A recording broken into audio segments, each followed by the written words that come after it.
Mi ex intentó quitarme a mis hijos en la corte. Entonces, mi hijo entregó la carta que cambió todo. Estaba allí, en la corte, tratando de no llorar mientras la abogada de mi exmarido me destrozaba frente al juez. Está quebrada, ni siquiera puede permitirse un hogar, o comida y ropa decente para los niños, dijo con una sonrisa burlona. ¿Por qué debería quedarse con ellos? Apreté la mandíbula y permanecí callada. Podía sentir mis manos temblando. No quería darles la satisfacción de verme derrumbar. El juez asintió lentamente, como si estuviera de acuerdo. Ese momento se sintió como si el aire fuera succionado de mi pecho. Todo en lo que podía pensar eran mis hijos, Luca y Aria. ¿Qué pasaría si me los quitaran y se los entregaran a un hombre que solo se preocupaba por el control y las apariencias? No podía permitirme un abogado como el suyo. No podía permitirme nada. Realmente, apenas me mantenía a flote, pero estaba aquí. Me presenté y estaba haciendo todo lo que podía por mis hijos. Entonces, justo cuando sentía que me deslizaba hacia ese pánico silencioso donde tu cuerpo permanece quieto, pero tus pensamientos gritan, mi hijo de 7 años se levantó. Mamá, dijo lo suficientemente alto para que la sala de audiencias lo escuchara, puedo mostrarle al juez la carta que encontré en la caja fuerte de papá. La sala se congeló. Todos se giraron. Derek se puso rígido. Su abogada parpadeó como si acabara de recibir una bofetada. Incluso el juez se detuvo a mitad de frase. No sabía a qué carta se refería Luca. Mi corazón latía con fuerza. Él nunca había dicho nada sobre una carta, pero asentí. Y mientras caminaba hacia el estrado con ese papel doblado en su pequeña mano, todo cambió. No siempre fui el tipo de mujer que se sentaba en la corte con miedo a hablar. Solía ser segura de mí misma. Tenía un trabajo, tenía amigos, me reía con sueños que se sentían reales. Pero cuando me casé con Derek, las cosas cambiaron, lentamente y luego, de golpe. No siempre fue cruel. Al principio era encantador, generoso y convincente. Me dijo que no necesitaba trabajar, dijo que debía quedarme en casa, criar a los niños y dejar que él manejara el dinero. Ya has hecho suficiente, dijo una vez, te mereces descansar. No me di cuenta de lo que estaba renunciando cuando acepté, mi independencia, mi voz, mi red. Me volví invisible en mi propia vida. Después de que nuestra hija Ari naciera, Derek comenzó a cambiar. Siempre estaba cansado, siempre crítico. Cada dólar que gastaba era cuestionado. Si compraba pañales sin verificar primero el precio de oferta, me quedaba en silencio durante horas. Si mencionaba volver a trabajar a tiempo parcial, me recordaba que no tenía un currículum reciente o decía, no necesitamos tu ayuda, necesitamos que seas una buena madre. Para cuando se fue, no tenía nada, sin ahorros, sin abogado, sin nadie de mi lado excepto mis hijos. Cerró la cuenta conjunta y se mudó con alguien nuevo. Contrató a un abogado de inmediato, ni siquiera podía permitirme uno. Fui a la clínica legal gratuita en el juzgado del condado y esperé en la fila durante 2 horas, sosteniendo una carpeta llena de recibos y fotos de mis hijos comiendo macarrones de caja en toallas de papel porque no teníamos platos limpios. Nuestro apartamento era pequeño. Trabajaba en 2 empleos de limpieza sin declarar, solo para mantenerme al día con el alquiler. No teníamos cable ni internet. Usaba un teléfono prepago y esperaba que no se quedara sin minutos si la escuela necesitaba llamarme. Lavaba la ropa de mis hijos a mano en la bañera. A veces, el calentador de agua apenas funcionaba, así que hervía agua en la estufa y la mezclaba en cubos. Luca nunca se quejaba. Aria tarareaba pequeñas canciones mientras frotaba sus calcetines. No le dije a nadie lo mal que se puso, ni siquiera a mi madre. Estaba demasiado avergonzada. Ella me había advertido sobre Derek años atrás, dijo que miraba a la gente como si fueran transacciones, pero yo estaba demasiado enamorada en ese entonces para escuchar. Cuando llegó la fecha de la corte, estaba aterrorizada. Derek había solicitado la custodia completa, alegando que yo no era apta. Dijo que era inestable, pobre, incapaz de proporcionar una buena vida. Su abogada fue brutal. Trajeron hojas de cálculo y fotos de su hermosa casa. Vestían trajes caros y sonreían como si todo ya estuviera decidido. Entré en la sala del tribunal con un vestido prestado, una chaqueta de segunda mano y una carpeta de plástico con registros escolares, hojas de asistencia y una carta de nuestro arrendador confirmando que nunca había perdido un pago. Sabía que no era suficiente, pero tenía que intentarlo. Por Luca, por Aria. Esa mañana, Luca me tomó de la mano mientras subíamos las escaleras del juzgado. ¿Va a estar bien?, preguntó. Sonreí, pero se sentía frágil. Sí, cariño, va a estar bien. Pero no estaba segura. No estaba segura de nada. Todo lo que sabía era que amaba a mis hijos. Sabía lo que era pasar sin algo y aún así ponerlos primero. Sabía lo que se sentía llorar en silencio en el baño después de la hora de dormir para que no me vieran. Sabía lo mucho que trabajaba para hacer que su pequeño mundo se sintiera seguro cuando todo a nuestro alrededor se estremecía. Dentro de la sala del tribunal, me senté derecha y quieta. Vi a Derek evitar el contacto visual. Escuché mientras su abogada enumeraba todo lo que no tenía: dinero, vivienda estable, transporte confiable. Ella dijo: su hijo usa zapatos de segunda mano con agujeros. Su maestra dice que a veces se salta el desayuno. Esto no es negligencia, esto es pobreza. Y la pobreza no es un crimen, pero es un riesgo. Quería gritar, quería preguntar: ¿dónde estabas cuando me saltaba la cena para asegurarme de que quedaba suficiente cereal? ¿Dónde estabas cuando vendía mi anillo de bodas para comprar abrigos para el invierno, pero permanecí en silencio? Había aprendido que en la corte, la ira no parece fortaleza, parece inestabilidad. El juez asintió lentamente, como si cada acusación tuviera perfecto sentido. Mi corazón se hundió y justo cuando sentía que podría no sobrevivir al resto de la audiencia, sentí ese pequeño tirón en mi manga. Luca, mi dulce y valiente niño, me miró con ojos grandes y susurró: mamá, ¿puedo decirle algo al juez? La sala del tribunal se sintió más fría en el segundo en que la abogada de Derek comenzó a hablar. Carla Diane caminaba con la confianza de alguien que había hecho esto 100 veces y esperaba ganar de nuevo. Se mantuvo alta, su voz fuerte y cortante mientras presentaba su versión de mi vida, una despojada de verdad destinada a humillar. No tiene empleo estable, recibe asistencia financiera inconsistente, su apartamento es una vivienda temporal. Los niños merecen algo mejor que una madre que apenas puede alimentarlos. No miré a Derek, no necesitaba hacerlo. Ya podía imaginar su rostro en blanco, relajado, viendo cómo se desarrollaba esto como si no tuviera nada que ver con ello, como si mi ruina financiera no hubiera sido cuidadosamente orquestada por él. Él fue quien vació nuestra cuenta conjunta días antes de irse. Él fue quien se negó a ayudar con las facturas a menos que lo hiciera quedar bien frente a sus padres. Pero nada de eso importaba en esa sala. Lo único que el juez tenía frente a él eran las hojas de cálculo y las fotos del lado de Derek, imágenes de su casa impecable, la nevera completamente abastecida, los folletos de escuelas privadas. Carla pasaba sus documentos con un ritmo tranquilo, sacando mis extractos bancarios. Los sostuvo como si fueran ropa sucia. Su señoría, como puede ver, mi cliente proporciona un entorno seguro y consistente. Los niños tienen sus propias habitaciones, comidas regulares, una niñera. Mientras tanto, la señora Morrow no tiene ingresos documentados ni empleador verificado. Está atrasada en los servicios públicos y recibió una advertencia por alquiler tardío en febrero. Esta no es una situación segura o estable para dos niños pequeños. Sentí que mi cara se sonrojaba. No mencionó el hecho de que había aceptado todos los trabajos que pude, a menudo limpiando casas por dinero en efectivo porque el trabajo formal no era una opción con dos niños y sin cuidado infantil. No mencionó que el aviso de alquiler se resolvió en días o que había vendido todo lo valioso que tenía para mantener alimentos en la nevera. El juez no habló de inmediato. Se reclinó, mirando los papeles como si confirmaran lo que ya creía, que yo estaba intentándolo, pero intentarlo no era suficiente.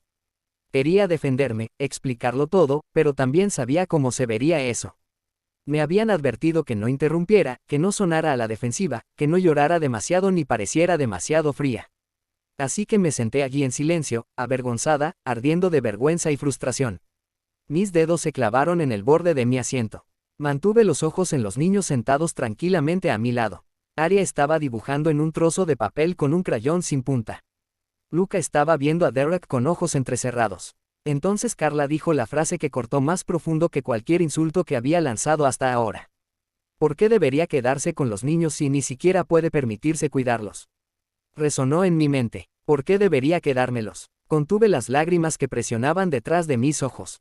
Sabía que mi realidad no era impresionante en papel. No tenía ropa nueva para ellos. No podía permitirme almuerzos lujosos o clases de ballet. Pero yo estaba allí cada noche. Yo era quien cepillaba su cabello, revisaba si había monstruos debajo de sus camas y me quedaba despierta hasta tarde cosiendo a mano parches en sus chaquetas porque no podía permitirme nuevas. Nada de eso importaba para la corte. Solo los números importaban, números que no tenía. El juez me miró, sus ojos pesados de duda, abrió la boca como si estuviera a punto de hablar cuando lo sentí. Ese pequeño tirón en mi brazo nuevamente. Luca, él susurró: mamá, ¿puedo mostrarle al juez la carta que encontré en la caja fuerte de papá? Al principio no entendí. ¿Qué carta? Lo miré confundida hasta que sacó un papel doblado de su bolsillo del abrigo y lo sostuvo. Mi estómago se revolvió. No sabía qué era, pero algo en la postura de Derek cambió. Se sentó más erguido. Los ojos de Carla se fijaron en el papel. Luca, ¿qué es eso?, pregunté suavemente. No me respondió. Miró al juez. ¿Puedo dársela?, preguntó. El juez pareció sorprendido, pero asintió. Tráela aquí. Luca dio un paso adelante pequeño y firme, pasó la fila de trajes pulidos y ojos abiertos, y entregó la carta al juez con ambas manos. La sala cayó en un extraño y pesado silencio.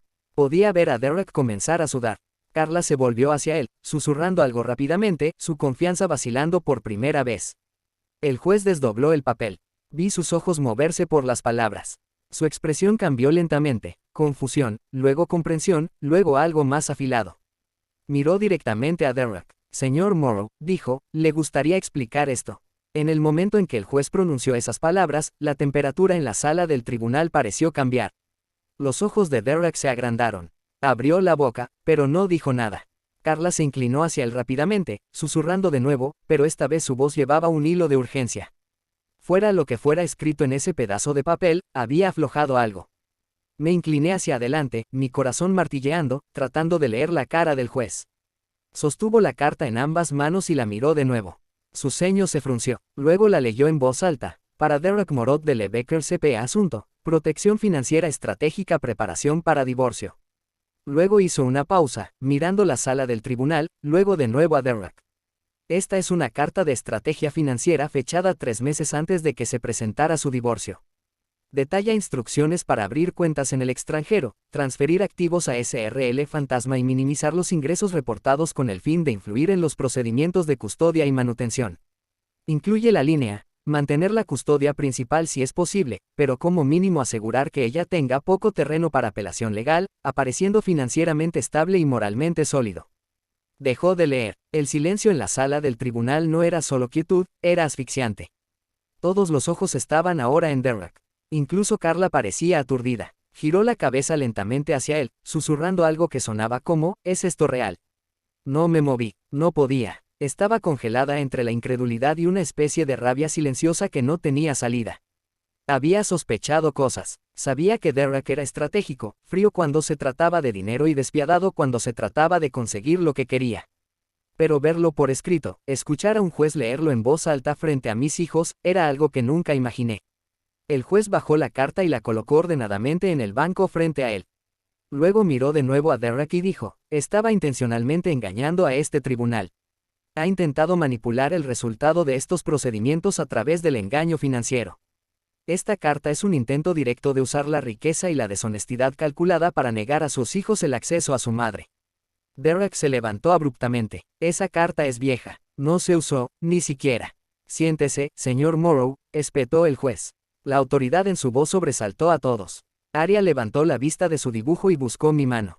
Envolví mi brazo alrededor de ella sin apartar la mirada del juez. Volvió su atención hacia mí.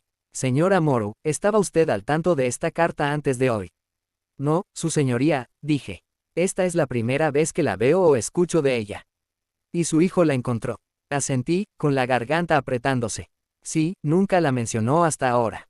Luca me miró. Luego pensé que podría ayudar. La encontré cuando buscaba mi tablet en la casa de papá. No quería meter a nadie en problemas, pero no quería que perdiéramos. El juez lo miró durante un largo momento. Luego algo se suavizó en su expresión. Hiciste lo correcto, joven, dijo. Se volvió hacia Carla Dean. Revisaré este documento en su totalidad y pausaré esta audiencia para una investigación formal sobre la conducta financiera del señor Morrow. Mientras tanto, la custodia principal permanecerá con la señora Morrow, con suspensión temporal del tiempo de crianza del demandado hasta que este asunto se resuelva. Las palabras se hundieron lentamente. Las escuché, pero mi cuerpo no reaccionó. Al principio era como si mi cerebro necesitara un momento para asegurarse de que no las había imaginado. Cuando finalmente se registraron, sentí que mis rodillas temblaban. Me senté con fuerza, atrayendo a mis 2 hijos a mis brazos. Carla Dean permaneció en silencio, labios apretados, brazos fuertemente cruzados. No discutió, no podía.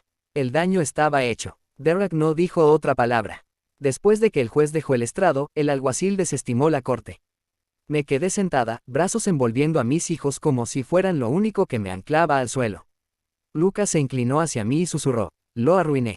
No, cariño, dije. No salvaste. Asintió una vez y no dijo nada más. No necesitaba hacerlo. Finalmente entendí qué tipo de fuerza se necesita para que un niño lleve algo así, y me di cuenta de algo más. La lucha no había terminado, pero por primera vez en mucho tiempo, se sentía como si la verdad tuviera una oportunidad real. Salí de la sala del tribunal ese día, sosteniendo las manos de mis hijos, apenas sintiendo el suelo bajo mis pies. Mis piernas se movían, pero mi mente estaba en otro lugar. Seguía repitiendo las palabras del juez en mi cabeza, tratando de creerlas. Había detenido la audiencia. Había suspendido el tiempo de crianza de Derek. Me había creído, o al menos finalmente había visto la verdad por sí mismo. Afuera, el aire estaba frío. Lucas soltó mi mano para subir la cremallera del abrigo de Aria. Lo observé, sintiendo una oleada de gratitud para la que aún no tenía palabras. ¿Cómo le agradeces a un niño por algo así, por levantarse y hacer lo que ningún adulto en esa sala de audiencias tuvo el valor de hacer? Unos días después, el tribunal ordenó una investigación formal sobre la actividad financiera de Derek. Me reuní con un investigador designado por el tribunal, una mujer llamada señora Trent, que escuchó atentamente, tomó notas y ni una sola vez me miró como si fuera menos. Revisó la carta, hizo preguntas sobre nuestras finanzas durante el matrimonio y solicitó permiso para sacar todos los registros fiscales relevantes y divulgaciones de activos de ambas partes. Acepté sin dudarlo. No tenía nada que ocultar. Derek, por otro lado, sí. En una semana, su castillo de naipes comenzó a caer. La investigadora descubrió múltiples cuentas registradas a empresas fantasma en Nevada y Delaware. Encontró transferencias bancarias a bancos en el extranjero, transacciones en efectivo que nunca fueron reveladas e inconsistencias fiscales que dejaron claro que había estado ocultando ingresos durante años. Cada vez que recibía una actualización, sentía algo reconstruyéndose lentamente dentro de mí, confianza en mi propia memoria, confianza en mis instintos y creencia de que tal vez, solo tal vez, la justicia podría existir. Durante tanto tiempo me habían hecho sentir como si estuviera imaginando cosas. Derek había convencido a todos, incluidas partes de mí, de que era débil, paranoica e incapaz, pero ahora los hechos estaban demostrando lo contrario. La audiencia final llegó más rápido de lo que esperaba. Cuando entré en la sala del tribunal nuevamente, esta vez con representación legal proporcionada por un grupo de defensa de apoyo doméstico, me mantuve más erguida. No llevaba ropa prestada. Había encontrado trabajo a tiempo parcial limpiando oficinas y había ahorrado lo suficiente para un modesto vestido negro y tacones resistentes. Pequeñas cosas, pero se sentían como una armadura. Derek también se veía diferente. La confianza se había ido. Su nuevo abogado hablaba en frases cortas y tensas. No había miradas petulantes ni sonrisas falsas. La sala del tribunal había cambiado. El juez entró y comenzó la sesión con una declaración. Este tribunal ha revisado la investigación financiera del señor Morrow y encuentra evidencia sustancial de no divulgación voluntaria, ocultación de activos y manipulación de ingresos para obtener una ventaja en estos procedimientos. Este comportamiento contradice directamente los mejores intereses de los niños involucrados. Hizo una pausa y me miró. Señora Morrow, a la luz de estos hallazgos y su compromiso demostrado con el bienestar de sus hijos en circunstancias difíciles, este tribunal le otorga la custodia física y legal completa de Luca y Aria. Se ordena al señor Morrow pagar la manutención infantil retroactiva y estará sujeto a visitas monitoreadas pendientes de revisión adicional. No lloré de inmediato. Creo que parte de mí todavía se estaba preparando para que el momento fuera arrebatado, para que alguien dijera que había un error o un cambio, pero nadie habló. El juez firmó la orden. El mazo cayó. Era real. Aria chilló en silencio y abrazó mi cintura. Luca apretó mi mano. No sonrió, pero sus ojos brillaban firmes y seguros. Esa noche cenamos panqueques y bailamos con música en la radio. Nada elegante, solo nosotros en nuestra pequeña cocina, riendo hasta que el sonido llenó cada rincón del apartamento. Me senté en el suelo después, sosteniéndolos a ambos en mi regazo. Aria estaba cantando, Luca estaba dibujando algo en un bloc de notas. Cuando miré hacia abajo, vi un dibujo de una casa con 3 figuras de palitos encima. Había escrito, el hogar es donde está mamá. Esa carta que encontró era más que solo una prueba. Era un salvavidas, una puerta de salida del miedo y hacia algo que finalmente se sentía como paz. Él podría haberla escondido, tirado, ignorado, pero no lo hizo, porque incluso a los 7 años, mi hijo sabía distinguir el bien del mal. Y en una sala llena de adultos, él fue el único lo suficientemente valiente para decir la verdad. Han pasado 6 meses desde ese día en la corte, pero todavía pienso en ello a menudo. No solo en el momento en que el juez falló a mi favor o la expresión en la cara de Derek, sino en la fuerza tranquila que se necesitó para llegar allí. El tipo de fuerza que no viene del poder o del dinero, sino del amor. El tipo que sigue adelante cuando todo lo demás se ha ido. Después del fallo, la vida no se volvió perfecta. Todavía trabajaba largas horas, todavía presupuestaba cada viaje de compras al último dólar. Todavía recogía ropa de segunda mano y recortaba cupones, y decía no a cosas que otras familias podrían dar por sentado. Pero el miedo se había ido, la presión constante, la sensación de que alguien estaba esperando para quitarlo todo. Eso había terminado. Derek hizo algunos intentos para recuperar el control. Presentó una moción para reducir sus pagos de manutención. Luego trató de cuestionar los requisitos de visitas monitoreadas, pero la evidencia era fuerte y el tribunal se mantuvo firme. Se presentó a sus visitas programadas 3 veces, luego dejó de intentarlo. No se lo expliqué a los niños con demasiado detalle, solo les dije lo que necesitaban saber. Su padre no estaba listo para ser constante, y ellos merecían personas que aparecieran y se quedaran. Dejaron de preguntar después de un tiempo. Luca todavía habla de la carta a veces. Una noche estábamos sentados en el sofá y me preguntó, ¿estaba en problemas por tomarla? Negué con la cabeza y lo miré a los ojos. No, cariño, fuiste valiente. Dijiste la verdad cuando más importaba. Asintió como si entendiera y apoyó su cabeza en mi hombro. Ese momento me recordó con qué facilidad los niños cargan con cargas que ni siquiera vemos. Él había llevado ese papel durante semanas. Había esperado el momento adecuado para hablar. Había elegido la justicia cuando nadie se lo pidió. Comencé a ir a terapia. Al principio se sentía extraño hablar de todo en voz alta, escucharme admitir lo malo que había sido. Pero la curación necesita aire. Cuanto más hablaba, más me daba cuenta de cuánto había interiorizado la vergüenza, la culpa, la mentira de que ser pobre significaba que estaba fallándole a mis hijos, que tenía que demostrar mi valía aparentando estar bien en lugar de ser simplemente honesta sobre lo difícil que era. Mi terapeuta me ayudó a ver algo que no había visto antes. No era débil por luchar, era fuerte por sobrevivir, fuerte por mantener un techo sobre nuestras cabezas, por presentarme a la corte sin un abogado, por poner a mis hijos primero cada día. Un fin de semana encontré un trabajo de oficina a tiempo parcial que ofrecía beneficios. No era glamoroso, pero era estable. Lo tomé. Compré una laptop para poder tomar clases nocturnas en línea y trabajar hacia una certificación en contabilidad. Era algo en lo que siempre había sido buena, pero nunca creí que pudiera convertir en una carrera real. Los niños también comenzaron a mejorar. Aria hizo una nueva mejor amiga en su preescolar y su maestra dijo que se había vuelto más habladora y segura. Lucas se unió al club de arte de la escuela, y uno de sus dibujos fue colocado en el pasillo. Eligió un dibujo de un árbol con raíces gruesas y profundas. Debajo escribió, uno creciendo. Eso es lo que estamos haciendo ahora. Creciendo. No siempre se siente rápido o fácil, pero es constante.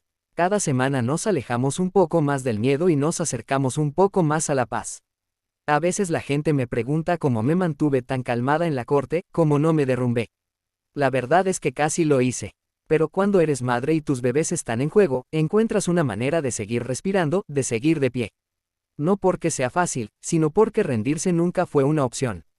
Esta historia comenzó en una sala de audiencias con acusaciones de ser demasiado pobre para ser una buena madre, terminó con la verdad siendo dicha por la voz más pequeña de la sala, un niño que sabía cómo se veía el amor y no tenía miedo de demostrarlo. No ganamos porque tuviéramos poder, o dinero, o apariencias perfectas. Ganamos porque teníamos honestidad, porque nos mantuvimos amables y porque incluso cuando las probabilidades estaban en nuestra contra, nos negamos a quebrarnos. Hay una cosa que he aprendido, es que la justicia no siempre llega fácilmente, pero aún puede llegar.